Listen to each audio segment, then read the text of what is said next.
ನಮಸ್ಕಾರ. ನನ್ನ ನೆಚ್ಚಿನ ವಿದ್ಯಾರ್ಥಿಗಳಿಗೆ ಇವತ್ತು ನಾವು ಇದು ಒಂದು ಪೋಯಮನ್ನು ಶುರು ಮಾಡಿದ್ದೀನಿ. ವಿ.ಕೆ. ಗೋಕಾಕ್ ಅವರು ಬರೆದಂಥ ಪೋಯಮ ಸಾಂಗ್ ಆಫ್ ಇಂಡಿಯನ್ ಪೀಪಲ್. ಅದನ್ನು ನಾವು ಮುಂದುವರ್ಸೋಣ. ನಾನು ಲಕ್ಷ್ಮೀ ನೇಗ್ರ, ನಿಮ್ಮ ಇಂಗ್ಲೀಷ್ ಟೀಚರ್. ಇವತ್ತಿನ ಕ್ಲಾಸ್ ಶುರು ಮಾಡೋಕ್ಕಿಂತ ಮುಂಚೆ ನಾನು ಪ್ರಿಸೆಂಟ್ ಕ್ಲಾಸಸ್ ಬಗ್ಗೆ ಎರಡು ಮಾತನ್ನು ಹೇಳಲಿಕ್ಕೆ ಇಷ್ಟಪಡ್ತೀನಿ. ಪ್ರಿಸೆಂಟ್ ಕ್ಲಾಸಸ್ ಇದು ಆನ್ಲೈನ್ ಕೋಚಿಂಗ್ ಕ್ಲಾಸಸ್ ಆಗಿದೆ. ಇದು ಗ್ರಾಮೀಣ ಕನ್ನಡ ಮಾಧ್ಯಮದ 10ನೇ ತರಗತಿಯ ವಿದ್ಯಾರ್ಥಿಗಳಿಗಾಗಿ ವಿಶೇಷವಾಗಿ ತಯಾರಿಸಿದಂತಹ ಆನ್ಲೈನ್ ಕೋಚಿಂಗ್ ಕ್ಲಾಸಸ್ ಆಗಿದೆ. ಇಲ್ಲಿ ಗಣಿತ, ವಿಜ್ಞಾನ, ಸಮಾಜಶಾಸ್ತ್ರ, ಕನ್ನಡ, ಹಿಂದಿ, ಇಂಗ್ಲಿಷ್ ಹೀಗೆ 6 ವಿಷಯಗಳಲ್ಲಿ ನುರಿತ ಶಿಕ್ಷಕರಿಂದ ತಮಗೆಲ್ಲ ಪಾಠಗಳನ್ನು ಬಿಡುಗಡೆ ಮಾಡಲಾಗುತ್ತದೆ. ನಾವು ಕೇವಲ ಪಠ್ಯಪುಸ್ತಕಗಳನ್ನು ಮಾತ್ರ ಬಳಸದೆ ಆನ್ಲೈನ್ ಅಂದರೆ smart board, video clips, audio clips, pictures ಹೀಗೆ ನಾನಾ ಥರದ ಟೀಚಿಂಗ್ ಏಡ್ಸನ್ನು ಉಪಯೋಗ ಮಾಡಿಕೊಂಡು ನಿಮಗೆ ಪಾಠಗಳನ್ನ ಇಂಟ್ರೆಸ್ಟಿಂಗ್ ಆಗಿ ಮಾಡಲಿಕ್ಕೆ ಪ್ರಯತ್ನ ಮಾಡೋದು. ನೀವು ನಿಮ್ಮ ಕೇವಲ ಅಂಕಗಳನ್ನು ಪಾಸಾಗೋದಕ್ಕಷ್ಟೇ ಕಳಿಸದೆ ಹೆಚ್ಚು ಅಂಕಗಳನ್ನು ತೆಗೆದುಕೊಂಡು ಪಾಸಾಗಬೇಕು. ಯೋಚನಾ ಶಕ್ತಿಯನ್ನು ಹೆಚ್ಚಿಸಿಕೊಳ್ಬೇಕು, ವಿಷಯಗಳನ್ನು ಆಳವಾಗಿ ಅರ್ಥೈಸಿಕೊಳ್ಳಬೇಕು, ಹಾಗೆ ಪ್ರಶ್ನೆ ಕೇಳುವಿಕೆಯ ಹವ್ಯಾಸವನ್ನು ಬೆಳೆಸಿಕೊಳ್ಬೇಕು ಅನ್ನುವಂಥ ನಾನಾ ಉದ್ದೇಶಗಳಿಂದ ನಾವು ಈ ಕೋಚಿಂಗ್ ಕ್ಲಾಸಸ್ಸನ್ನು ಶುರು ಮಾಡಿದ್ದೇವೆ. ಹಾಗಾದರೆ ಇವತ್ತಿನ ಪಾಠಕ್ಕೆ ತಾವೆಲ್ಲರೂ ಸಿದ್ಧರಾಗಿದ್ದೀರಾ? ಓಕೆ, ನಿನ್ನೆ ಪದ್ಯ ನಾನು ಶುರು ಮಾಡಿದ್ದೀನಿ, ಇವತ್ತು ಅದನ್ನು ಕಂಟಿನ್ಯೂ ಮಾಡೋಣ. ಈಗ ಕವಿಗಳು ಏನಂತಾರಂತಂದ್ರೆ ಭಾರತ ಮಾತೆಗೆ ಅವರು ಏನು ಮಾಡಕತ್ತಾರ ಪ್ರಾರ್ಥಿಸಿಕೊಳ್ಳುತ್ತಿದ್ದಾರೆ. ಏನಂತಂತಂದ್ರೆ ನಿನ್ನನ್ನು ಸಾಕಷ್ಟು ವರ್ಣಿಸಿಕೊಳ್ತಾ, ಅಂದರೆ ನೀ ಎಷ್ಟು ಭವ್ಯವಾಗಿದ್ದಿ, ಎಷ್ಟು ಸುಂದರವಾಗಿದ್ದಿ, ಆಮೇಲೆ ಇಲ್ಲಿ ಹುಟ್ಟಿದಂಥ ನಾವು ಎಷ್ಟು ಧನ್ಯರು, ಹೀಗೆ ಎಲ್ಲ ಪಾಸಿಟಿವ್ ಆಸ್ಪೆಕ್ಟ್ಸ್, ಒಳ್ಳೆ ವಿಚಾರಗಳನ್ನ ತಾಯಿ ಭಾರತಿ ಬಗ್ಗೆ ಅವರು ಹಾಡಿನ ರೂಪದಲ್ಲಿ ಹೇಳಬೇಕು ಅಂತ ಅವ್ರ ಇಚ್ಛೆ. ಆದರೆ ಭಾರತಾಂಬೆ ಏನದಾಗ ನಮ್ಮ ತಾಯಿ ಭಾರತ ಮಾತೆ, ಆಕೆ ಏನು ಹೇಳ್ತಾರೆ ಅಂತಂದ್ರೆ ನನಗೆ ಇಂಥವೆಲ್ಲ ನೀವು ಹಾಡಿ ಹೊಗಳಿ ವರ್ಣಿಸೋದು ಬೇಕಾಗಿಲ್ಲ.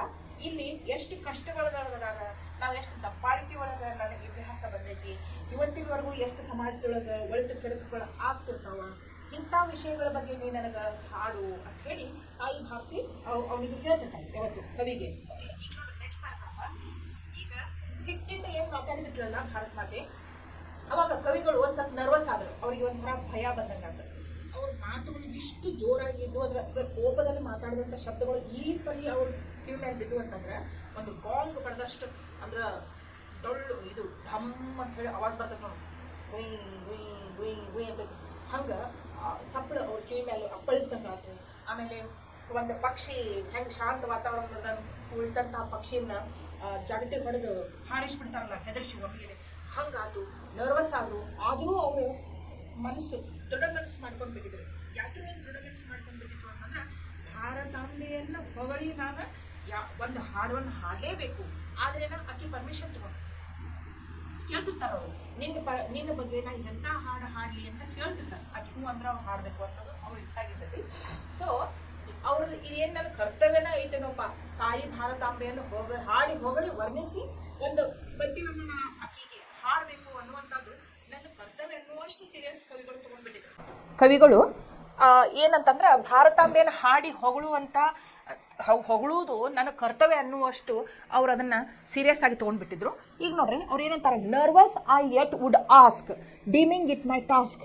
ಭಯದಿಂದಲೇ ಅವ್ರು ಏನು ಮಾಡಿದರು, ಇದು ನನ್ನ ಕರ್ತವ್ಯನ ಐತಿ, ನಮ್ಮ ತಾಯಿ ಭಾರತಾಂಬೆಯ ಬಗ್ಗೆ ಹಾಡಿ ಹೊಗಳಿ ಆಕಿಗೊಂದು ಹಾಡಲೇಬೇಕು ಅನ್ನುವಂಗೆ ಮತ್ತೆ ಕೇಳಿದರು. What song shall I sing of you my mother? ನಿನ್ನ ಬಗ್ಗೆ ಎಂಥ ಹಾಡನ್ನು ಹಾಡಲಿ ತಾಯಿಯೇ ಅಂತ ಕೇಳ್ತಾರೆ. ತಾಯಿ ಯಾರು? ನಮ್ಮ ಭಾರತ ಮಾತೆ. ಈ ಕೇಳುವವರು ಯಾರು? ವಿ.ಕೆ. ಗೋಕಾಕ್ ಕವಿಗಳು. ಓಕೆ, ಇದು ನಾ ಹೇಳೀನಿ, ಕನ್ವರ್ಸೇಷನ್ ಮುಖಾಂತರ ಐತಿ, ಡೈಲಾಗ್ ಐತಿ, between whom and whom, the poet and the motherland herself. Okay, ಇದನ್ನ ನೆನ್ಪಿಟ್ಕೊಳ್ಬೇಕು ನೀವು. What song shall I sing of you my mother? What song, ಎಂಥ ಹಾಡ ಹಾಡಲಿ ನಿನ್ನ ಬಗ್ಗೆ ಅಂತ ಕೇಳ್ತಾರೆ. Shall I sing of the dam and the lake?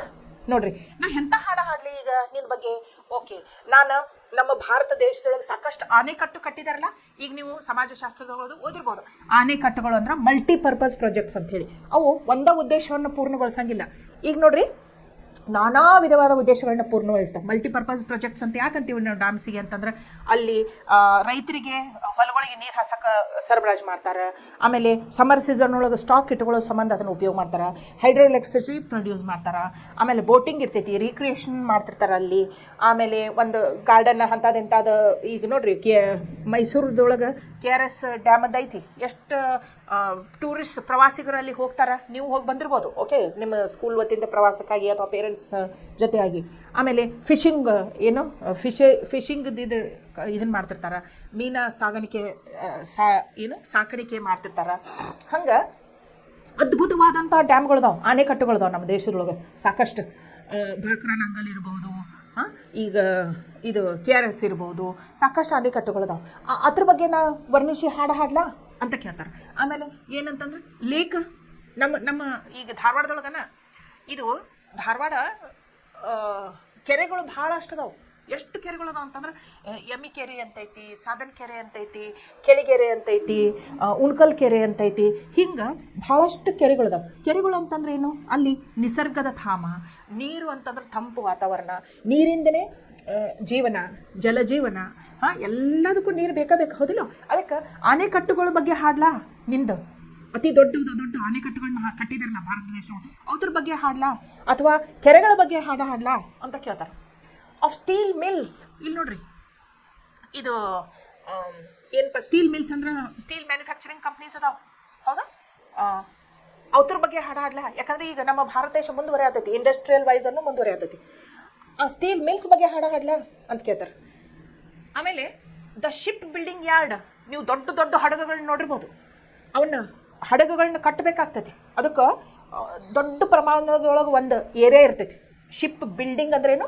ಹಡಗಳನ್ನು ಕಟ್ಟುವ. ಯಾರ್ಡ್ ಅಂತಂದ್ರೇನು? ಜಾಗ, ಒಂದು ಏರಿಯಾ ಇರ್ತೈತಿ, ದೊಡ್ಡ ಪ್ರಮಾಣದಾಗ ಇರ್ತೈತಿ ಅದು. ಅದ್ರ ಬಗ್ಗೆ ಹಾಡ್ಲಾ? ಸ್ಟೀಲ್ ಮ್ಯಾನುಫ್ಯಾಕ್ಚರ್ ಇಂಡಸ್ಟ್ರೀಸ್ ಬಗ್ಗೆ ಹಾಡ್ಲಾ ಅಥವಾ ದೊಡ್ಡ ದೊಡ್ಡ ಹಡಗುಗಳನ್ನ ಕಟ್ಟುವಂತಹ ಏನದು ಏರಿಯಾ ಐತಲ್ಲ ಅದ್ರ ಬಗ್ಗೆ ಹಾಡ್ಲಾ ಅಂತ ಕೇಳ್ತಾರೆ. Of the men that work hard to technologise to put you on the page of the atomic age. ಈಗ ನೋಡ್ರಿ, ಅಥವಾ ಈಗ ನೋಡ್ರಿ, ನಮ್ಮ ಭಾರತ ದೇಶದೊಳಗೆ ಸಾಕಷ್ಟು ಸೈಂಟಿಸ್ಟ್ ಅದಾರ, ವಿಜ್ಞಾನಿಗಳದಾರ. ಆ ವಿಜ್ಞಾನಿಗಳು ಒಂದು ಬಾಹ್ಯಾಕಾಶದ ಬಗ್ಗೆ ಇರ್ಬೋದು, ಸ್ಯಾಟಲೈಟ್ಸ್ ಬಿಡೋದು ಇರಬಹುದು, ಅಥವಾ ನಾನಾ ಥರದ ಇನ್ವೆನ್ಷನ್ ಮಾಡೋದು ಇರಬಹುದು. ಅಂಥ ವಿಜ್ಞಾನಿಗಳ ಬಗ್ಗೆ ಹಾಡ್ಲಾ? ಅವರು ರಾತ್ರಿ ಹಗಲಿ ದುಡ್ದು ನಿನ್ನ ಹೆಸರನ್ನು ಜಗತ್ತಾದ್ಯಂತ ಪ್ರಸಿದ್ಧ ಆಗುವಂಗೆ ಮಾಡೋ ಸಂಬಂಧ ಶ್ರಮ ವಹಿಸಾಗ್ತಾರೆ ಈ ವ್ಯಕ್ತಿಗಳೆಲ್ಲ. ಅಂಥ of the men that work hard, ಸಾಕಷ್ಟು ಕಷ್ಟಪಟ್ಟು ರಾತ್ರಿ ಹಗಲು ಕೆಲಸ ಮಾಡಕತ್ತಾರಲ್ಲ. ಎದಕ್ಕೆ ಮಾಡಕತ್ತಾರ ಅಂದ್ರೆ ಟು ಟೆಕ್ನಾಲಜೈಸ್. ಈಗ ಟೆಕ್ನಾಲಜಿ ಬೇಸ್ಡ್ ಭಾಳ ಇದಾಗಿಬಿಟ್ಟೈತಿ. ಎಲ್ಲಿ ನೋಡ್ತೀವಿ ಅಲ್ಲಿ ಟೆಕ್ನಾಲಜಿ ಉಪಯೋಗ ಮಾಡ್ತೇವೆ ನಾವು ದಿನನಿತ್ಯ. ಅಂಥ ಟೆಕ್ನಾಲಜೈಸ್ ಒಳಗೆ ನಾವು ಜಗತ್ತಿನೊಳಗೆ ಹಿಂದುಳಿಬಾರ್ದು, ಎಲ್ಲ ದೇಶಗಳೊಳಗೆ ನಾವು ಅವ್ರಿಗಿಂತ ಒಂದು ಕೈ ಮಿಗಿಲಿರಬೇಕು ಅನ್ನುವಂಥ ಪ್ರಯತ್ನವನ್ನು ನಮ್ಮ ವಿಜ್ಞಾನಿಗಳು ಮಾಡಕತ್ತಾರಲ್ಲ. To put you on the page. ಎದಕ್ಕೆ ಮಾಡತ್ತಾರ ಅವರು? ವರ್ಲ್ಡ್ ರೆಕಾರ್ಡ್ ಅಂತ ಇರ್ತೈತಿ. ಇದು ಜಗತ್ತಿನೊಳಗೆ ಎಷ್ಟು ಕಂಟ್ರೀಸ್ ಅದಾವ, ಟೆಕ್ನಾಲಜಿ ವೈಸ್ ಭಾರತ ದೇಶ ಇಷ್ಟನೇ ಸ್ಥಾನವನ್ನು ಪಡೆದೈತಿ ಅಂತ ಹೇಳಕ್ಕೆ ನಾವು ಪ್ರಸಿದ್ಧ ಆಗ್ತೈತಿಲ್ಲ ಭಾರತದ ಹೆಸರು.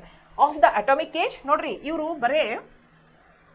ಬರೇ ಏನು ನ್ಯೂಕ್ಲಿಯರ್ ಎನರ್ಜಿ ಉಪಯೋಗ ಮಾಡಿಕೊಂಡು ಅಥವಾ ನಾನಾ ಥರದ ಎನರ್ಜಿಗಳನ್ನ ಉಪಯೋಗ ಮಾಡಿಕೊಂಡು ಬರೇ ಟೆಕ್ನಾಲಜಿ ಒಳಗೆ ಅಷ್ಟೇ ಅಲ್ಲ, ಬಾಂಬ್ಸ್ ಸುದಾ ತಯಾರು ಮಾಡುವಂತಹ, ಅಂದ್ರೆ ನ್ಯೂಕ್ಲಿಯರ್ ವೆಪನ್ಸ್ ತಯಾರು ಮಾಡಕತ್ತಾರೆ. ನಮ್ಮ ದೇಶವನ್ನು ಶತ್ರುಗಳಿಂದ ರಕ್ಷಿಸಿಕೊಳ್ಳಕ್ಕೆ ಬೇಕಲ್ಲ ಪ್ರೊಟೆಕ್ಷನ್ ನಮಗೆ, ಅಂಥದನ್ನು ಮಾಡ್ತಾರೆ. ಅಟಾಮಿಕ್ ಏಜ್ ಇದು ಯಾಕೆ ಹೇಳ್ರಿ? ನೀವು ಕೇಳಿರ್ಬೋದು, ಈಗ ಸದ್ಯಕ್ಕೆ ಎಷ್ಟೋಕೊಂಡು ಯುದ್ಧಗಳು ನಡೆದವು. ಒಂದು ಇರಾನ್, ಪ್ಯಾಲೆಸ್ಟೈನ್, ಇಂಥವೆಲ್ಲ ಯುದ್ಧಗಳು ನಡೆದವಲ್ಲ. ಈಗ ಅವ್ರು ಮೊದಲಿನಂಗೆ ಶಸ್ತ್ರಾಸ್ತ್ರಗಳನ್ನ ಅಂದ್ರೆ ಏನು ಸೋಲ್ಡ್, ಆ್ಯರೋ ಅಂಥವು ಏನೂ ಇಲ್ಲ. ಈಗ ಏನೇ ಇದ್ದರೂ ನ್ಯೂಕ್ಲಿಯರ್ ವೆಪನ್ಸ್ಲೇ ವಾರ್ ಆಗ್ತಿರ್ತಾವೆ. ಸೊ ಈ ಅಟಾಮಿಕ್ ಏಜ್ ಒಳಗೆ ಇಂಥ ಪರಿಶ್ರಮ ಪಡುವಂಥ ವಿಜ್ಞಾನಿಗಳ ಬಗ್ಗೆ ನಾ ಹಾಡ್ಲಾ ಅಂತ ಕೇಳ್ತಾರೆ ಕವಿಗಳು. ಸೆಡ್ ದ ಮದರ್, ನೋಡ್ರಿ, ಈಗ ತಾಯಿ ಭಾರತ ಮಾತೆ ಏನು ಹೇಳ್ತಾ ಅಂತ ನೋಡ್ರಿ. Of these you may sing. ಈಗ ಹೇಳಿದ್ಲಕ್ಕೆ, ಓಕೆ, ಇವ್ರ ಬಗ್ಗೆ ನೀ ಹಾಡ್ಬೋದು. ಇಷ್ಟೊತ್ತಿನ ಮಟ್ಟ ಏನು ಹೇಳಕತ್ತಿದ್ಲು? ಇದ್ರ ಬಗ್ಗೆ ಬೇಡ, ಇದ್ರ ಬಗ್ಗೆ ಮಾಡು, ಇವ್ರ ಬಗ್ಗೆ ಬೇಡ, ಇದ್ರ ಬಗ್ಗೆ ಮಾಡು ಅಂತ ಹೇಳಕತ್ತಿದ್ಲು, ಬದ್ಲಿ ಮಾಡಕತ್ತಿದ್ಲು. ಈಗ ಏನು ಮಾಡ್ಲು? ಅವ್ರಿಗೆ ಒಪ್ಕೊಂಡ್ಲಕ್ಕೆ. ಆದರೆ ಏನು ಹೇಳ್ತಾ ಅಂದ್ರೆ of these you may sing. Okay, ನೀ ಇವ್ರ ಬಗ್ಗೆ ಹಾಡಬಹುದು, ಬಟ್ ಅಂದ್ರೇನು? ಆದ್ರೆ ಇದ್ರೊಳಗೂ ಸಮಸ್ಯೆ ಐತೆ ಅಂದಂಗೆ ಅರ್ಥ, ಹೌದಿಲ್ಲ? But Singh also of the strikes early and late. ನೋಡು, ನೀ ಬರೇ ಇದೇನು ವರ್ಣನೆ ಮಾಡ್ತೀನಿ ಅಂತ ಹೇಳ್ತಿಲ್ಲ, ಅದ್ರ ಜೊತೆಗೆ ನೀ ಯಾವುದ್ರ ಬಗ್ಗೆನೂ ಹಾಡಬೇಕು ಅಂತಂದ್ರೆ ಸ್ಟ್ರೈಕ್ಸ್ ಅರ್ಲಿ ಆ್ಯಂಡ್ ಲೇಟ್. ಈಗ ನೋಡ್ರಿ, ಸ್ಟ್ರೈಕ್ಸ್ ಅಂತಂದ್ರೆ ಏನು ಮಾಡ್ತಾರು? ಬಾಯ್ಕಾಟ್ ಮಾಡ್ತಾರೆ, ಅಂದ್ರೆ ಚಳವಳಿ ಮಾಡ್ತಾರೆ. ಯಾದ್ರ ಸಂಬಂಧ? ಒಂದು ದಿನನಿತ್ಯದ ಚಟುವಟಿಕೆಗಳು ಸಾಧಾರಣವಾಗಿ ನಡೆದುಕೊಂಡು ಹೋಗಬಾರ್ದು, ಅಡಚಣೆಗಳು ಬರಬೇಕು ಅನ್ನುವಂಥದ್ದು ಮಾಡ್ತಿರ್ತಾರೆ. ಈಗ ಬಸ್ ಬಂದ್ ಮಾಡೋದು, ಅಥವಾ ಸ್ಕೂಲ್ ಕಾಲೇಜುಗಳನ್ನ ಬಂದಿಡೋದು, ಅಥವಾ ಮತ್ತೇನೋ ಒಟ್ಟು ಅಡಚಣೆಗಳಾಗಬೇಕು ಅಂಥದನ್ನ ಸ್ಟ್ರೈಕ್ಸ್ ಮಾಡ್ತಿರ್ತಾರಲ್ಲ, ಅಂಥದ್ರ ಬಗ್ಗೆ ಹಾಡು ನೀನು. ಈ ಸ್ಟ್ರೈಕ್ಸ್ಗಳು ಇವತ್ತಷ್ಟ ಅಲ್ಲ, ನಾವು ಭಾರತಕ್ಕೆ ಸ್ವಾತಂತ್ರ್ಯ ಸಿಗುವ ಪೂರ್ವದಿಂದಲೂ ಮಾಡಿದ್ದಾರೆ ಜನ. ನೀವು ಕೇಳಿರಲ್ಲ, ನಾನ್ ಕೋಆಪರೇಷನ್ ಮೂಮೆಂಟ್ ಇರ್ಬೋದು, ಅಥವಾ ಇದು ನಾನ್ ಕೋಆಪರೇಷನ್ ಮೂಮೆಂಟ್, ಸತ್ಯಾಗ್ರಹ, ಆಮೇಲೆ ಮತ್ತೇನು ಸಿವಿಲ್ ಡಿಸೊಬಿಡಿಯನ್ಸ್ ಮೂವ್ಮೆಂಟ್, ಇವೆಲ್ಲ ಏನು ಭಾರತಕ್ಕೆ ಸ್ವಾತಂತ್ರ್ಯ ಸಿಗೋ ಪೂರ್ವದೊಳಗೆ ಮಹಾತ್ಮ ಗಾಂಧೀಜಿಯವ್ರ ನೇತೃತ್ವದೊಳಗೆ ಮಾಡ್ಕೊತ ಬಂದಂಥವು. ಆದರೆ ಇವತ್ತು ಏನಾರು ಬಿಟ್ಟಾರನ ಜನ, ಈಗ ಅಕಸ್ಮಾತ್ ಗೌರ್ಮೆಂಟ್ ಏನಾರ ಜನರ ಹಿತದೃಷ್ಟಿಯಿಂದ ಏನೋ ಒಂದು ಕಾಯ್ದೆ ಕಾನೂನು ಮಾಡಲಿಲ್ಲ ಅಂತಂದ್ರೆ ಸ್ಟ್ರೈಕ್ ಮಾಡೇ ಮಾಡ್ತಾರೆ. ಅದಕ್ಕೆ ಅರ್ಲಿ ಅಂತಂದ್ರೆ ಸ್ವಾತಂತ್ರ್ಯ ಪೂರ್ವದೊಳಗೆ ಮಾಡಿದಂತಹ ಸ್ಟ್ರೈಕ್ ಬಗ್ಗೆ ಮಾತಾಡು, ಲೇಟ್ ಅಂತಂದ್ರೆ ಇವತ್ತು ನಡೆದಂತಹ ಸ್ಟ್ರೈಕ್ಗಳ ಬಗ್ಗೆ ಮಾತಾಡು ಅಂತ ಹೇಳ್ತಾಳೆ. Of iron men that come in their wake. ಇಲ್ಲಿ ನೋಡು, ಆಫ್ ಐರನ್ ಮೆನ್ ಅಂತಂದ್ರೆ ಏನು, ಅತ್ಯಂತ ಕ್ರೂರವಾದ ವ್ಯಕ್ತಿಗಳು. ಕೆಲವೊಂದು ಸಂದರ್ಭದೊಳಗೆ ಕ್ರೂರವಾದ ವ್ಯಕ್ತಿಗಳು ಬರ್ತಾರೆ ಸಮಾಜದೊಳಗೆ. ಕ್ರೂರ ವ್ಯಕ್ತಿ ಅಂತಂದ್ರೆ ನಿಮಗೆ ಪಟ್ಟಂತ ಯಾರು ಬರ್ತಾರೋ, ಹಿಟ್ಲರ್ ಬರ್ತಾನೆ, ಹೌದಿಲ್ಲ, ಅಡಾಲ್ಫ್ ಹಿಟ್ಲರ್ ಬರ್ತಾನೆ, ಹೌದು, ಕ್ರೂರ ವ್ಯಕ್ತಿಯಾಗಿದ್ದ. ಸದಾಮ್ ಹುಸೇನ್ ಇರ್ಬೋದು, ಅವ್ರು ಏನು ಮಾಡ್ತಾರೋ ಡಿಕ್ಟೇಟರ್ಶಿಪ್ ಮಾಡ್ತಾರೆ, ಜನರ ಮೇಲೆ ದಬ್ಬಾಳಿಕೆ ಮಾಡ್ತಾರೋ, ಭಾಳ ಹಿಂಸೆ ಕೊಡ್ತಾರೆ ಎಲ್ಲರಿಗೂ, ಹೌದು. ಅಂಥವ್ರು ಈಗ ಸಾಕಷ್ಟು ಜನ ಕ್ರೂರ ವ್ಯಕ್ತಿಗಳು ಅದಾರ ನಮ್ಮ ಸಮಾಜದೊಳಗೆ. ಯಾಕಂದ್ರೆ ಒಂದು ಮಹಿಳೆಯರ ಮೇಲೆ ದೌರ್ಜನ್ಯ ಮಾಡೋರು ಇರ್ಬೋದು, ಸಣ್ಣ ಮಕ್ಕಳ ಮೇಲೆ ದೌರ್ಜನ್ಯ ಮಾಡೋರು ಇರ್ಬೋದು, ನಾನಾ ಥರದಿಂದ ಹಿಂಸೆಯನ್ನು ಕೊಡ್ತಿರ್ತಾರೆ, ಹೌದು. ಅಂಥವ್ರ ಬಗ್ಗೆ ಮಾತಾಡು. That come in their wake of class war and it's correlate. ಆಮೇಲೆ ಕ್ಲಾಸ್ ವಾರ್ ಅಂತಂದ್ರೆ ಏನು, ಇಲ್ಲಿ ಮೀನಿಂಗ್ ಕೊಟ್ಟರೇನೆ, conflict between the privilege and under privilege. ಕ್ಲಾಸ್ ವಾರ್ ಅಂತಂದ್ರೆ ಈಗ ನಾ ಹೇಳೀನಿ, ನಮ್ಮ ಸಮಾಜದೊಳಗೆ ಅಪ್ಪರ್ ಕ್ಲಾಸ್, ಲೋವರ್ ಕ್ಲಾಸ್ ಅಂತೇಳಿ ನಾವು ಮಾಡ್ಕೊಂಡಿದ್ದದ್ದು. ಇದು ಮಟೀರಿಯಲಿಸ್ಟಿಕ್ ವೆಲ್ತ್ ಮೇಲೆ ಡಿಪೆಂಡ್ ಆಗಿರ್ತೈತಿ, ಶ್ರೀಮಂತರು ಬಡವರು ಅಂಥೇಳಿ. ಎಷ್ಟು ಇಬ್ಬರು ನಡುಕ ಏನಂತಂದ್ರೆ ಡಿಫ್ರೆನ್ಸ್ ಆಫ್ ಒಪಿನಿಯನ್ ಇರ್ತೈತಿ. ಅಥವಾ ಲೋವರ್ ಕ್ಲಾಸ್ದವ್ರು ಸಫರ್ ಆಗ್ತಿರ್ತಾರೋ, ಅಪ್ಪರ್ ಕ್ಲಾಸ್ದವ್ರು ದಬ್ಬಾಳಿಕೆ ಮಾಡ್ತಿರ್ತಾರೆ, ದುಡ್ದಕ್ಕೆ ಸರಿಯಾಗಿ ಪಗಾರ ಕೊಡೋಂಗಿಲ್ಲ, ಅಥವಾ ಅತಿ ಕಡಿಮೆ ಪಗಾರ ಕೊಡೋದು. ಈಗೆಲ್ಲ ಲೈಫ್ ಕಾಸ್ಟ್ಲಿ ಆಗಿಬಿಟ್ಟೈತೆ, ಆದ್ರೆ ವೇಜಸ್ ಕೊಡೋದು ಮಾತ್ರ ಕಡಿಮೆನೇ ಐತಿ. ಸೊ ಇದರಿಂದ ನಾನಾ ಥರದ ಸಮಸ್ಯೆಗಳು ಆಗ್ತಿರ್ತಾವೆ. ಈಗ ಅಂಡರ್ ಪ್ರಿವಿಲೇಜ್ ಇರ್ತಾರಲ್ಲ, ಯಾರು ಬಡತನದೊಳಗೆ ಇರ್ತಾರಲ್ಲ, ಅವರಿಗೆ ಸರಿಯಾದ ಏನು ನಮ್ಮ ಬೇಸಿಕ್ ನೀಡ್ಸ್ ಅದಾವಲ್ಲ, ಊಟ, ವಸತಿ, ಆಮೇಲೆ ಆಹಾರ, ಆಮೇಲೆ ಎಜುಕೇಷನ್, ಮೆಡಿಕಲ್ ಫೆಸಿಲಿಟೀಸ್ ಇವೆಲ್ಲ ಸಿಗ್ತಿರೋದಿಲ್ಲ. ಹಿಂಗೆ ಅಂಡರ್ ಪ್ರಿವಿಲೇಜ್ಡ್ ಭಾಳ ಸಫರ್ ಆಗತ್ತಾರಲ್ಲ, ಅದ್ರ ಬಗ್ಗೆ ನೀ ಹಾಡು ಅಂತ ಹೇಳ್ತಾರೆ. ಈ ಶ್ರೀಮಂತರು ಬಡವರು, ಆಮೇಲೆ ಶ್ರೀಮಂತರು ಹೆಂಗೆ ದಬ್ಬಾಳಿಕೆ ಮಾಡ್ತಾರೋ, ಬಡವರು ಎಷ್ಟು ಸಫರ್ ಆಗ್ತಾರೋ ಅನ್ನುವಂಥದ್ರ ಬಗ್ಗೆ ನೀ ಹಾಡು ಅಂತ ಹೇಳ್ತಾರೆ. ಕ್ವೆರಲಸ್ ಐ ಸೆಡ್. ಕ್ವೆರಲಸ್ ಅಂದ್ರೆ ಏನು, ಕಂಪ್ಲೇನಿಂಗ್. ಈಗ ಸಣ್ಣ ಮಕ್ಕಳು ತಂದೆ ತಾಯಿ ಹೇಳ್ತಿರ್ತಾರೆ ನೋಡು, ಒಂದ್ಸಲ ಹಂಗೆ ಮಾಡು ಹಿಂಗೆ ಮಾಡು ಅಂತ ಹೇಳ್ತಿರ್ತಾರಲ್ಲ, ಅವ್ರು ಒಂಥರ ಹಠ ಬಂದಂಗೆ ಮಾಡ್ತಾರೆ. ಸಣ್ಣ ಮಕ್ಕಳು ಕೇಳಿ ಸುಸ್ತಾಗ್ತಾರ. ಆಮೇಲೆ ಹಂಗಂದ್ರೆ ನಾ ಇದನ್ನ ಮಾಡಬಾರ್ದೇನ ಅಂತ ಕೇಳ್ತಿರ್ತಾರಲ್ಲ ಸಣ್ಣ ಮಕ್ಕಳು. ಹಂಗೆ ಈ ಕವಿಗಳಿಗನು ಎಷ್ಟು ಥರದಿಂದ ತಾಯಿಯನ್ನು ಕನ್ವಿನ್ಸ್ ಮಾಡೋಕೆ ಅವ್ರು ಪ್ರಯತ್ನ ಮಾಡಿದರು. ನಾ ಹಿಂಗೆ ಹಾಡ್ಲೇನು, ಇದ್ರ ಬಗ್ಗೆ ಹಾಡ್ಲೇನು ಅಂತ ಎಷ್ಟು ಕೇಳಿದ್ರೂ ಈ ತಾಯಿ ಏನು ಭಾರತಾಂಬೆ ಅದಲ್ಲ ಮತ್ತು ತಂದ ಹೇಳ್ತಾ ಇದ್ರ ಬಗ್ಗೆ ಹಾಡು, ಆದ್ರೆ ಅದ್ರ ಜೊತೆ ಇದನ್ನು ಸೇರಿಸ್ಕೊ ಅಂತೇಳಿ. ಅಂದ್ರೆ ಕವಿಗಳಿಗೆ ಆಕೆ ಪೂರ್ತಿ ಸ್ವತಂತ್ರನ ಕೊಡಾಕತ್ತಿಲ್ಲ. ನಿನ್ನ ಮನಸ್ಸೊಳಗೆ ಬಂದಂಥದ ನೀ ಹಾಡಪ್ಪ, ನಿನಗೆ ತೃಪ್ತಿ ಆಗುವಂಥದ್ದು ಕೆಲಸ ನೀ ಮಾಡು ಅನ್ನಕತ್ತಿಲ್ಲ. ನಂದು ಅಕ್ಕಿದು ಒಂದು ಏನು ಕೇಳಾಕತ್ತಾರಂದಿದ್ದು ಅಕ್ಕಿದು ಒಂದು ಅಕ್ಕಿ ಹೇಳಾಕತ್ತಾಳನ. ಅದಕ್ಕೆ ಕ್ವೆರಲಸ್ ಐ ಸೆಡ್. ಆಯ್ ಅಂದ್ರೆ ಯಾರಿಲ್ಲಿ, ವಿ ಕೆ ಗೋಕಾಕ್ ಅವರು ಕವಿಗಳು. ಯಾರಿಗೆ ಹೇಳಿದರು, ಭಾರತಾಂಬೆಗೆ ಹೇಳಿದರು. ಕ್ವೆರಲಸ್ ಅಂದ್ರೇನು, ಕಂಪ್ಲೇಂಟ್ ಮಾಡೋ ರೀತಿಯಿಂದ ಹೇಳಿದರು. ನಾ ಎಷ್ಟು ನಿನಗೆ ಕನ್ವಿನ್ಸ್ ಮಾಡಾಕತ್ರು, ನೀ ಕನ್ವಿನ್ಸ್ ಆಗಾಕತ್ತಿಲ್ಲ ತಾಯಿ, ನಾ ಏನು ಮಾಡಲಿ ಅನ್ನುವಂಥ ರೀತಿ ಒಳಗೆ ಅವರು ಹೇಳಿದರು. Is there no song that I can sing of you. ನಾ ಹಾಗಾದ್ರೆ ನಾನು ನಿನ್ನ ಬಗ್ಗೆ ವರ್ಣಿಸಿ ಹಾಡುವಂಥದ್ದು ಯಾವ ಹಾಡಿಲ್ಲೇನೋ ತಾಯಿ ಅಂತ ಕೇಳಿದರು. ಈಸ್ ದೇರ್ ನೋ ಸಾಂಗ್, ಯಾವ ಹಾಡನೂ ಇಲ್ಲ ನಾನು ನಿನ್ನ ಬಗ್ಗೆ ಹಾಡ್ಬೇಕಂತಂದ್ರೆ ಈಗ ಎಲ್ಲದಕ್ಕೂ ನೀ ಬೇಡ ಅನ್ನತೀಯಲ್ಲ, ನಾನು ನಿನ್ನ ಬಗ್ಗೆ ವರ್ಣಿಸಿ ಹಾಡಿ ಹೊಗಳುವಂಥ ಯಾವ ಹಾಡನೂ ಇಲ್ಲೇನು, ನಾವು ಹಾಡಲೇಬಾರ್ದೇನು ನಿನ್ನ ಪರವಾಗಿ ಅಂತ ಕೇಳ್ತಾರೆ. Heart whole unalloyed. Heart whole ಅಂದ್ರೆ ಹೋಲ್ ಹಾರ್ಟೆಡ್ಲಿ ಅಂತಾರಲ್ಲ, ಮನಸ್ಪೂರ್ವಕವಾಗಿ ಖುಷಿಯಿಂದ ಅಂಥದ್ದು ಯಾವುದೂ ಇಲ್ಲೇನು. ಇಲ್ಲಿ ನೋಡ್ರಿ, ಅನ್ಎಲಾಯ್ಡ್ ಅಂದ್ರೆ ಏನು, ಅನ್ಎವಾಪರಿಂಗ್. ಹಾರ್ಟ್ ಹೋಲ್ ಅಂದ್ರೆ ಕಂಪ್ಲೀಟ್. ಓಕೆ, ಅನ್ಎಲಾಯ್ಡ್ ಇದನ್ನ ಹೇಳ್ತೇನೆ ನಾನು ನಿಮಗೆ meaning. A song based in the stainless blue, unvapouring in the void. ಇಲ್ಲಿ ನೋಡ್ರಿ ಎಂಥ ಹಾಡು ಅಂತಂದ್ರೆ, ನಾ ಹಾಡಿದ ಹಾಡು a song based in the stainless blue. ಹೆಂಗಿರ್ಬೇಕು ಅಂತಂದ್ರೆ, ನಾ ಹಾಡಿದ್ದು ಸ್ಟೇನ್ಲೆಸ್ ಬ್ಲೂ ಅಂತಂದ್ರೆ ಆಕಾಶ ಹೆಂಗೆ ನೀಲಿ ಕಲರ್ದು ಇರ್ತೈತಲ್ಲ, ಸ್ಟೇನ್ಲೆಸ್. ಸ್ಟೇನ್ ಅಂತಂದ್ರೆ ಏನು, ಕಲಿ ಬೀಳಲಾರ್ದಂಥದ್ದು. ಅಂದ್ರೆ ಏನು, ಡಾಟ್ಲೆಸ್ ಅಂತಾರೆ ನೋಡ್ರಿ. ಒಟ್ಟು ಈಗ ಒಬ್ಬೊಬ್ರು ಬಿಳಿ ಅರ್ಬಿ ಹಾಕೋತಿರ್ತಾರೆ, ಒಂದು ಕಲಿ ಬೀಳಾರ್ದಂಗೆ ನೋಡ್ಕೋತಿರ್ತಾರೆ. ಹಂಗೆ ನನ್ನ ಹಾಡು ಎಂಥದ್ದು ಇರಬೇಕು ಅಂತಂದ್ರೆ ಒಂದು ಪರಿಶುದ್ಧವಾದಂಥದ್ದು ಇರ್ಬೇಕದು. ನಾನು ನಿನ್ನ ಬಗ್ಗೆ ವರ್ಣಿಸಿ ಹಾಡಿ ಹೊಗಳಿ ಹಾಡುವಂಥ ಹಾಡು ಹೆಂಗಿರ್ಬೇಕಂತಂದ್ರೆ ಅದು ಪರಿಶುದ್ಧವಾದಂಥದ್ದು ಇರಬೇಕು. ಆ ಬ್ಲೂ ಸ್ಕೈ ಐತಲ್ಲ, ನೀಲಿ ಆಕಾಶ ಐತಲ್ಲ, ಅಷ್ಟು ಎತ್ತರಕ್ಕೆ ಬೆಳೆದಿದ್ದಿರಬೇಕು ಅಂತ ಹೇಳ್ತಾರೆ. ಅನ್ವೇಪರಿಂಗ್ ಇನ್ ದ ವಾಯ್ಡ್. ಇಲ್ಲಿ ನೋಡ್ರಿ, ಒಂದು ನೀರು ಏನಾಗ್ತೈತಿ, ಕುದ್ದು ಆವಿಯಾಗಿ ಹೋಗ್ತೈತಿ. ಹೌದು, ಒಂದು ನೀರಿನ ಹನಿ ಏನಾಗ್ತೈತಿ, ಮ್ಯಾಲೆ ಹೋಗ್ತಾ ಹೋಗ್ತಾ ಆವಿಯಾಗಿ ಸ್ವಲ್ಪ ಮ್ಯಾಲೆ ಹೋದ್ಮೇಲೆ ಏನಾಗ್ಬಿಡ್ತೈತಿ, ವೇಪರ್ ಅಂತಂದ್ರೇನು, ಆವಿ ಆಗಿ ಹೋಗಿ ಅದು ಮ್ಯಾಲೆ ಹೋದ ನಂತರ ಅದು ಯಾರ್ದು ಕಣ್ಣಿಗೆ ಕಾಣಂಗಿಲ್ಲ, ಮಾಯಾಗಿ ಹೋಗ್ಬಿಡ್ತೈತಿ. ಹೌದು, ಇನ್ ದ ವಾಯ್ಡ್, ಆ ಗ್ಯಾಪ್ ಒಳಗೆ ಮ್ಯಾಲೆ ಹೋದಂಗೆ ಅದು ಆವಿ ಏನಾಗ್ತೈತಿ, ಯಾರಿಗೂ ಕಣ್ಣಿಗೆ ಕಾಣಲಾರ್ದಂಗೆ ಮಾಯಾಗಿ ಹೋಗ್ಬಿಡ್ತೈತಿ. ಕವಿಗಳು ಏನು ಹೇಳ್ತಾರಂತಂದ್ರೆ, ನಾನು ನಿನ್ನ ಬಗ್ಗೆ ಹಾಡಿ ಹೊಗಳಿ ವರ್ಣಿಸಿ ನಾ ಏನು ಹಾಡ್ಬೇಕು ಅನ್ನಕ್ತಿಲ್ಲ, ಇದು ಒಂದು ಆವಿ ಹಂಗೆ ಇರಬಾರ್ದು, ಸ್ವಲ್ಪ ಎತ್ತರಕ್ಕೆ ಹೋಗಿ ಯಾರ್ದು ಕಣ್ಣಿಗೆ ಕಾಣಿಸ್ಲಾರ್ದ ಮಾಯಾಗಿ ಹೋಗಂಗಿರಬಾರ್ದು. ಅದು ಹೆಂಗಿರಬೇಕು ಅಂತಂದ್ರೆ ಪರಿಶುದ್ಧವಾದಂಥದ್ದು ಇರಬೇಕು. ಆಮೇಲೆ ಅದು ಶಾಶ್ವತವಾಗಿ ಉಳಿಯುವಂಥದ್ದು ಇರಬೇಕು. ನಮ್ಮ ಇತಿಹಾಸದೊಳಗನ ಈ ವಿ ಕೆ ಗೋಕಾಕ್ ಅವರು ಎಂಥ ಅದ್ಭುತವಾದ ಹಾಡನ್ನು ಹಾಡಿದಾರಪ್ಪ ಭಾರತ ಮಾತೆಯ ಸಲುವಾಗಿ ಅಂಥೇಳಿ, ಉಳಿಯುವಂಥ ಹಾಡನ್ನು ನಾನು ಹಾಡಕ್ಕೆ ಬಯಸ್ತೇನೆ ಅಂಥೇಳಿ ಕವಿಗಳು ತಮ್ಮ ಇಚ್ಛೆಯನ್ನು ಹೇಳ್ತಾರೆ. Okay, at that the mother rose draped in the blue sky. ಈಗ ನೋಡ್ರಿ, ಹಿಂಗೆ ಅವ್ರು ಏನಂತಾರಲ್ಲ, ಎಂಥ ಹಾಡನ್ನು ನಾನು ನಿನ್ನ ಬಗ್ಗೆ ಹಾಡಕ್ಕೆ ಇಚ್ಛಾಪಡ್ತೀನಿ ಅಂಥೇಳಿ ಯಾವಾಗ ಮನಸ್ಫೂರ್ತಿಯಾಗಿ ತಮ್ಮ ಮನದ ಮಾತನ್ನು ಬಿಚ್ಚಿಡ್ತಾರಲ್ಲ ತಾಯಿ ಮುಂದೆ, ಅವಾಗ ಆಟ್ ದ್ಯಾಟ್ ಅವಾಗ ತಾಯಿ ಏನು ಮಾಡ್ತಾಳು, ಮದರ್ ರೋಸ್. ಮದರ್ ಅಂದರೆ ಇಲ್ಲಿ ಭಾರತಾಂಬೆ, ಹೌದು, ನಮ್ಮ ದೇಶ. ರೋಸ್ ಅಂದ್ರೆ ಏನು, ಹೂವಲ್ಲ, ರೋಸ್ ಅಂದರೆ ರೋಸ್, ಎದ್ದೇಳುದು. Okay, at that the mother rose, ತಾಯಿ ಎದ್ದು ನಿಂತಲು. ಈ ಕವಿಗಳು ಇಂಥ ಮಾತನ್ನು ಕೇಳಿ ಇಷ್ಟೋ ತನಕ ಹಾಕಿ ಶಾಂತವಾಗಿ ಕುಳಿತಿದ್ಲು, ಈಗ ಎದ್ದು ನಿಂತಲು. ಡ್ರೇಪ್ಡ್ ಇನ್ ಬ್ಲೂ ಸ್ಕೈ. ಆಕಿ ಹೆಂಗೆ ಕಾಣ್ಸಾಕತ್ತಿದ್ಲು ಅಂತಂದ್ರೆ, ಆ ಭಾರತಾಂಬೆ ಇದು ಆಕಾಶವನ್ನು ತನ್ನ ಸೀರೆಯನ್ನಾಗಿ ಉಟ್ಕೊಂಡಂಗೆ ಕಾಣಿಸಾಕತ್ತಿದ್ಲು. ಡ್ರೇಪ್ಡ್ ಇನ್ ಬ್ಲೂ ಸ್ಕೈ. ಡ್ರೇಪ್ ಅಂದ್ರೇನು, ಉಟ್ಕೊಳ್ಳೋದು. ಏನು ಉಟ್ಕೊಂಡಿದ್ಲು ಭಾರತಾಂಬೆ, ನೀಲಿ ಆಕಾಶವನ್ನೇ ತನ್ನ ವಸ್ತ್ರವನ್ನಾಗಿ ಧರಿಸಿದ್ಲು. Milk white oceans heaved round ಹರ್. ಆಮೇಲೆ ಸಮುದ್ರಗಳ ತೆರೆಗಳನ್ನ ನೋಡಿರ್ಬೋದು ನೀವು, ಹೆಂಗಿರ್ತಾವೆ ಹೇಳ್ರಿ, ಹಾಲಿನ ನೊರೆ ಹೆಂಗಿರ್ತಾವೆ. ಹೌದಾ, ಮಿಲ್ಕ್ ವೈಟ್ ಅಂತ ಯಾಕಂತಾರು, ಹಾಲಿನ ನೊರೆ ಹೆಂಗೆ. ಈಗ ದಂಡಿಗೆ ಬಂದು ಅಪ್ಪಳಿಸಿ ಹೋಗ್ತಿರ್ತಾವೆ ನೋಡ್ರಿ ಸಮುದ್ರದ ಅಲೆಗಳು, ಅವು ಹೆಂಗೆ ಕಾಣಿಸಿರ್ತಾವ, milk white oceans heaved round her. ಅಕ್ಕಿಂದ ಸುತ್ತಾಕತ್ತಿದ್ವು.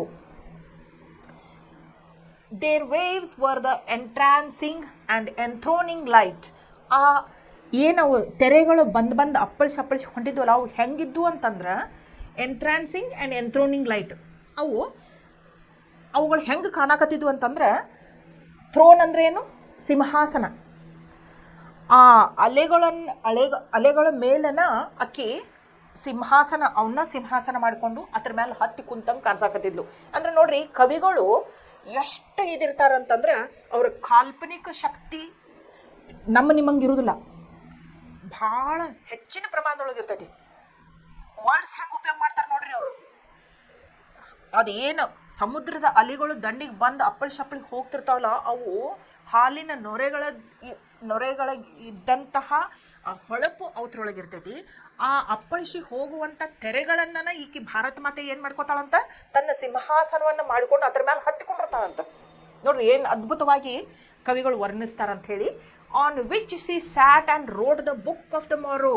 ಆ ಸಿಂಹಾಸನದ ಮೇಲೆ, ಆ ತೆರೆಗಳ ಸಿಂಹಾಸನದ ಮೇಲೆ ಅಪ್ಪಳಿಸಿ ಹೋಗುವಂಥ ತೆರೆಗಳನ್ನು ತನ್ನ ಸಿಂಹಾಸನ ಮಾಡಿಕೊಂಡು ಏನು ನೀಲಿ ಆಕಾಶವನ್ನೇ ತನ್ನ ಉಡುಗೆಯನ್ನಾಗಿ ಉಟ್ಕೊಂಡು ಭಾರತ ಮಾತೆ ಏನು ಮಾಡಿದ್ಲು ಅಂತಂದ್ರೆ, ಅದ್ರ ಮೇಲೆ ಕೂತ್ಕೊಂಡು ಏನು ಮಾಡಿದ್ಲು ಅಂದ್ರೆ ಬರೆದ್ಲು. ದ ಬುಕ್ ಆಫ್ ದ ಮಾರೋ, ಒಂದು ಪುಸ್ತಕವನ್ನು ಬರೆದ್ಲು.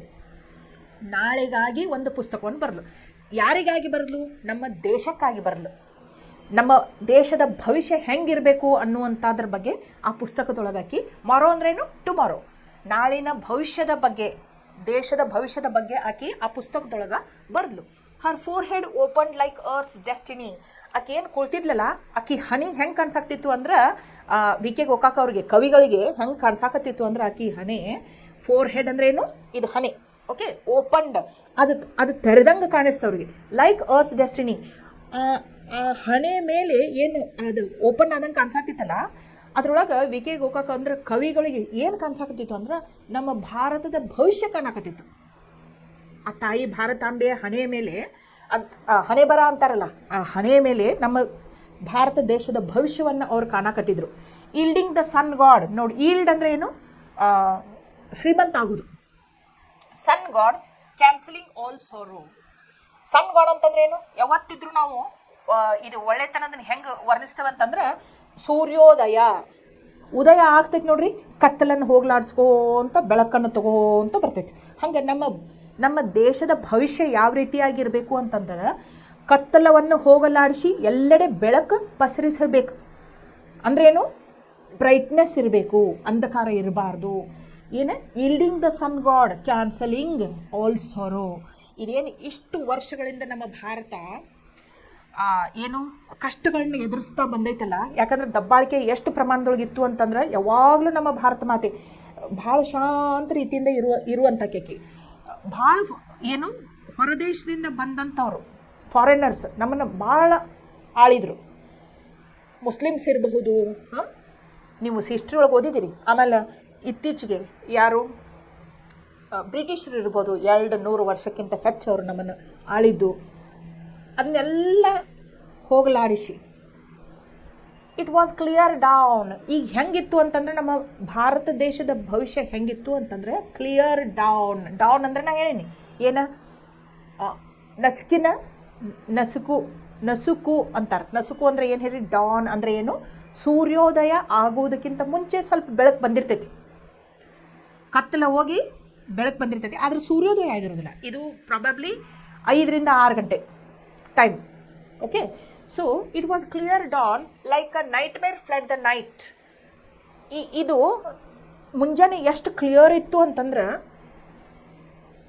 ರಾತ್ರಿ ಒಂದು ಕೆಟ್ಟ ಕನಸು ಕಾಣ್ತೀರಿ, ಅದು ಕನಸು ಅದ್ರ ಕೆಟ್ಟ ಕನಸು ಇಷ್ಟು ನಿಮ್ಗೆ ಇದನ್ನ ಮಾಡಿರ್ತೈತಲ್ಲ, ನಿದ್ದೆ ಒಳಗೆ ಖರೆ ಆಗಾಕತ್ತೈತಿ ನೋಪ್ಪ ಅನಿಸ್ಬಿಟ್ಟಿರ್ತೈತಿ. ಆದ್ರೆ ನೀವು ಕಣ್ಣು ತೆಗೆದು ಎಚ್ಚರ ಆದ್ಮೇಲೆ ನಿಮ್ಗೆ ಅರಿವಾಗ್ತೈತಿ, ಅಯ್ಯೋ ಇದು ಕೆಟ್ಟ ಕನಸು, ಖರೆ ಏನು ಆಗಾಕತ್ತಿರ್ಕಿಲ್ಲ ಅಂತ ಅನಿಸ್ತೈತಿ. ಸೊ ಹೆಂಗಿತ್ತು ಅಂದ್ರೆ, like a nightmare flood the night and the sunbeam was as the hand that saves. ನಮ್ಮ ಭಾರತದ ಭವಿಷ್ಯ ಹೆಂಗಿತ್ತು ಅಂತಂದ್ರೆ, ಆಕಿ ಭಾರತಾಂಬೆ ಬರೆದದ ಪ್ರಕಾರ ಆ ಪುಸ್ತಕದೊಳಗೆ ಬರೆದಲ್ಲ, ಆಕಿ ಹೆಂಗೆ ಬರೆದಿದ್ಲು ಅಂತಂದ್ರೆ, ಒಂದು ಕೆಟ್ಟ ಕನಸನ್ನು ಅಳಿಸಿ ಹಾಕಿ, the sunbeam was as the hand that saves. ಯಾರು ಬಂದು ರಕ್ಷಣೆ ಮಾಡಾಕತ್ತಿದ್ರು ಅಂತಂದ್ರೆ, ನಮ್ಮ ಭಾರತ ದೇಶದ ಭವಿಷ್ಯ ಉಜ್ವಲವಾದಂಥ ಭವಿಷ್ಯವನ್ನು ಆಕಿ ಬರೆದಿದ್ಲು. ಸನ್ ರೇಸ್ ಅಂದ್ರೆ ಏನು, ಸನ್ ಬೀಮ್ ಅಂದ್ರೆ ಏನು, ಸೂರ್ಯನ ಕಿರಣಗಳು. As the hand that saves, ಯಾರು ಬಂದು ಕಾಪಾಡಿದ್ರು, ಯಾರ ಕೈಗಳು ಬಂದು ನಮ್ಮ ಅಂಧಕಾರದಿಂದ ಅಥವಾ ದುಃಖದಿಂದ ಅಥವಾ ಕಷ್ಟಗಳಿಂದ ನಮ್ಮ ಭಾರತವನ್ನು ಸಂರಕ್ಷಣೆ ಮಾಡಿದ್ರು ಅಂತಂದ್ರೆ ಸೂರ್ಯನ ಕಿರಣಗಳು. ಇಲ್ಲಿ ನೋಡ್ರಿ, ಅಂಡರ್ಸ್ಟ್ಯಾಂಡ್ ದ ಪೋಯಮ್. ಇಲ್ಲಿ ನೋಡ್ರಿ, identify the 2 speakers in the poem. ನಾನು ನಿಮಗೆ ಮೊದಲೇ ಹೇಳಿದೆ, ಇದು ಪದ್ಯ ಡೈಲಾಗ್ ಕನ್ವರ್ಸೇಷನ್ ಐತಿ, ಡೈಲಾಗ್ಸ್ ಅದಾವ ಇದ್ರೊಳಗೆ ಬಿಟ್ವೀನ್ 2 ಪರ್ಸನ್ಸ್. ಒಬ್ಬರು ವಿ ಕೆ ಗೋಕಾಕ್ ಅವರು ಕವಿಗಳು, ಇನ್ನೊಬ್ರು ಭಾರತಾಂಬೆ. ಹೌದು, identify the 2 speakers in the poem. Motherland ಒಬ್ಬಕಿ, ಪೋಯೆಟ್ ಒಬ್ರು. What does the speaker want to sing about? All good things about the mother earth, which would describe her in the most elegant manner. ಹೌದು. What are the epics? Why does the poet call the temples as epics in stone? Epics ಅಂದ್ರೆ ಏನು? ಮಹಾಕಾವ್ಯಗಳು. ಈಗ ಮಹಾಭಾರತ ಇರ್ಬೋದು, ರಾಮಾಯಣ ಇರ್ಬೋದು, ಅವು. Y does the poet? ಈಗ ನೀವು ಶಿಲ್ಪಕಲೆಗಳನ್ನು ನೋಡಿದ್ರಿ ಅಂತಂದರೆ, ಅಜಂತ ಎಲ್ಲೋರ ಇರಬಹುದು, ಹಂಪಿ ಇರ್ಬೋದು, ರಾಕಟ್ ಟೆಂಪಲ್ಸ್ ಇರ್ಬೋದು, ಅವನ್ನೆಲ್ಲ ನೋಡಿದ್ರಿ ಅಂದ್ರೆ ಅದ್ರ ಮೇಲೆ ಚಿತ್ರಕಲೆಗಳನ್ನ ಬಿಡಿಸಿರ್ತಾರಲ್ಲ, ಅದೊಂದು ದೊಡ್ಡ ಮಹಾಕಾವ್ಯವನ್ನು ಬಿಡಿಸಿ ಹೇಳುವಂಥದ್ದು ಇರ್ತೈತಿ. ಅದಕ್ಕೆ ಅವ್ರು ಏನಂದ್ರು, ಟೆಂಪಲ್ಸಿಗೆ ಎಪಿಕ್ಸ್ ಇನ್ ಸ್ಟೋನ್ ಅಂತ ಕರೆದ್ರು. ಬರೀ ಪುಸ್ತಕದೊಳಗೆ ಬರೆದದ್ದು ಅಷ್ಟೇ ಅಲ್ಲ, ಕಲ್ಲ ಮೇಲೆ ಕೆತ್ತಿದ್ದು ಸುಧಾ ಮಹಾಕಾವ್ಯಗಳು ಅದಾವ ನಮ್ಮ ದೇಶದೊಳಗೆ. Who does the poet mean by of your children that die to call their own? ಇದು ಸೋಲ್ಜರ್ಸ್. ಭಾರತಕ್ಕೆ ಸ್ವಾತಂತ್ರ್ಯ ಸಿಕ್ಕ ನಂತರ ಅವರು ಸೈನಿಕರು ಇರ್ಬೋದು, ಭಾರತ ಪೂರ್ವದೊಳಗೆ ಅವರು ಯಾರಿರಬಹುದು? ಸ್ವತಂತ್ರ ಹೋರಾಟಗಾರರು. ಓಕೆ, ಪೂರ್ವದ ಸ್ವತಂತ್ರ ಹೋರಾಟಗಾರರು, ಸ್ವತಂತ್ರ ಸಿಕ್ಕ ನಂತರ ನಮ್ಮ ಭಾರತವನ್ನು ರಕ್ಷಿಸುವ ಸೈನಿಕರು. Okay, what according to the poet is the contribution of the seers and the prophets? ಅವ್ರು ಏನು ಮಾಡಿದ್ರು? ಸನ್ಮಾರ್ಗವನ್ನು ತೋರಿಸ್ಕೊಟ್ರು, ಒಳ್ಳೆ ಹಾದಿಯನ್ನು ತೋರಿಸ್ಕೊಟ್ರು, ಬೆಳಕಿನತ್ತ ಹೆಜ್ಜೆಯನ್ನು ಸಾಗಿಸಿ ಅಂತ ಹೇಳಿದರು, ಸಾಕಷ್ಟು ಕಷ್ಟಪಟ್ಟರು. ಪ್ರಾಫಿಟ್ಸ್ ಅಂದರೆ ಏನು? ಸಾಧು ಸಂತರು. Why is the poet querulous, what does he want to do. Querulous ಅಂದ್ರೇನು, ಇದು ಕಂಪ್ಲೇಂಟ್ ಮಾಡಾಕ್ತಾರೆ. ಯಾಕೆ ಕಂಪ್ಲೇಂಟ್ ಮಾಡತ್ತಾರ? ಯಾಕಂದ್ರೆ ಅವ್ರು ಎಷ್ಟು ತಾಯಿ ಭಾರತಿಗೆ ಕೇಳ್ಕೊಂಡ್ರು ನಾನು ನಿನ್ನ ಸಲುವಾಗಿ ಒಂದು ಹಾಡು ಹಾಡಲಿ, ಹಿಂಗೆ ವರ್ಣಿಶ್ ಹಾಡಾಡಲಿ, ಹಿಂಗೆ ಮಾಡಲಿ, ಇದ್ರ ಬಗ್ಗೆ ಹಾಡಲಿ, ಅದ್ರ ಬಗ್ಗೆ ಹಾಡಲಿ ಅಂತ ಕೇಳಿದಾಗ ಪ್ರತಿ ಸಲನೂ ತಾಯಿ ಭಾರತಿ ಏನು ಹೇಳಿದ್ರು, ಇದ್ರ ಬಗ್ಗೆ ಬೇಡ, ಇದ್ರ ಬಗ್ಗೆ ಹಾಡು, ಇದ್ರ ಬಗ್ಗೆ ಬೇಡ, ಇದ್ರ ಬಗ್ಗೆ ಹಾಡು ಅಂತ ಹೇಳ್ಕೊತಾನೆ ಬಂದ್ಲು. ಕಡಿಕ್ ಅವ್ರು ಏನು ಮಾಡಿದರು, ನಾನು ನಿನ್ನ ಬಗ್ಗೆ ಹಾಡುವಂಥ ಹಾಡ ಇಲ್ಲೇನು ಅಂತ ಕೇಳಕ್ಕೆ ಅವರು ಕೇಳಿದರು. What does he want to do, ಒಂದು ಹಾಡು ಹಾಡ್ಬೇಕನ್ನಕತ್ತೀನಿ ನಾನು ನಿನಗೆ, ನೀ ಯಾವುದೂ ಬೇಡನೇ ಅಂತಿಲ್ಲ ಅನ್ನುವಂಥ ಇತ್ತು. How is he answered? ಅವಾಗ ತಾಯಿ ಭಾರತಿ ಏನು ಹೇಳ್ತಾಳು, ಹಾಡು ನೀನು. ಆದರೆ ಅದರೊಳಗೆ ಏನು ಹಾಡು ಅಂತಂದ್ರೆ, ನಮ್ಮ ಭಾರತದ ಭವಿಷ್ಯ, ಪ್ರಜ್ವಲ ಭವಿಷ್ಯದ ಸಲುವಾಗಿ ಹಾಡು ಅಂತ ಹೇಳ್ತಾರೆ. Okay, describe the vision, stanza 4 what do the night, the sun god and the clear dawn represent. Night ಅಂದ್ರೆ ಡಾರ್ಕ್ನೆಸ್, ಅಂಧಕಾರ. ಸನ್ ಗಾಡ್ ಅಂತಂದ್ರೆ ಪ್ರಜ್ವಲ್, ಅಂದ್ರೆ ಅಂಧಕಾರನ ಹೊಡವಡಿಸಿ ಬೆಳಕು ತರುವಂಥದ್ದು. ಆಮೇಲೆ ಕ್ಲಿಯರ್ ಡಾನ್ ಅಂತಂದ್ರೆ ಈಗ ಇದೇನಿದು ಇದ್ದಂಗೆ ಸೈಕಲ್ ಇದ್ದಂಗೆ ನ್ಯಾಚುರಲ್. ಈಗ ಹೆಂಗಂತಂದ್ರೆ ಕತ್ಲಾಗಬೇಕು, ಬೆಳಕು ಆಗಾಕಬೇಕು, ಹೌದಿಲ್ಲ? ಕತ್ಲಂದ್ರೆ ಕತ್ಲಾಗೆ ಉಳಿಯೋಕೆ ಸಾಧ್ಯ ಇಲ್ಲ, ಬೆಳಕಂದ್ರೆ ಬೆಳಕು ಉಳಿಯೋಕೆ ಸಾಧ್ಯ ಇಲ್ಲ. ಈಗ ಎಷ್ಟು ದಿನ ಕತ್ಲಿತ್ತು ಅಂತ ಭಾರತ ಮಾತೆ ಹೇಳ್ತಾಳೆ. ಯಾಕಂದ್ರೆ ನಮ್ಮನ್ನ ಇವರು ಹೊರದೇಶದವ್ರು ಏನು ಮಾಡಿದ್ರು, ದಬ್ಬಾಳಿಕೆ ಮಾಡ್ಕೊತ ಬಂದರು. ನಮ್ಮಲ್ಲಿರುವಂಥ ಜನರಿಗೆ ಸಾಕಷ್ಟು ಕಿರುಕುಳ ಕೊಟ್ಟರು. Upper class, lower class, cost division, divide and rule policy ಇಂಥ ನಾನಾ ರೀತಿಯಾಗಿ ಕಷ್ಟಗಳನ್ನ ಕೊಡ್ತಾ ಬಂದರು. ಆದ್ರೆ ಇವತ್ತು ಒಂದು ದಿನ ಇಂಥದ್ದು ಬಂದೈತಲ್ಲ, ಕತ್ತಲೆ ಹೋಗಿ ಬೆಳಕು ಬರುವಂಥ ದಿನ ಬಂದೈತಿ, ಸ್ಪಷ್ಟವಾದ ಬೆಳಕು ಬರುವಂಥ ದಿನ ಬಂದ. ಅಂದ್ರೇನು, bad days are gone, good days are here ಅಂದಂಗೆ ಭಾರತಾಂಬೆ ಹೇಳಲಿ. ಓಕೆ, ಇಲ್ಲ, read and appreciate. What is the picture of India that you get in stanza 1 of the poem.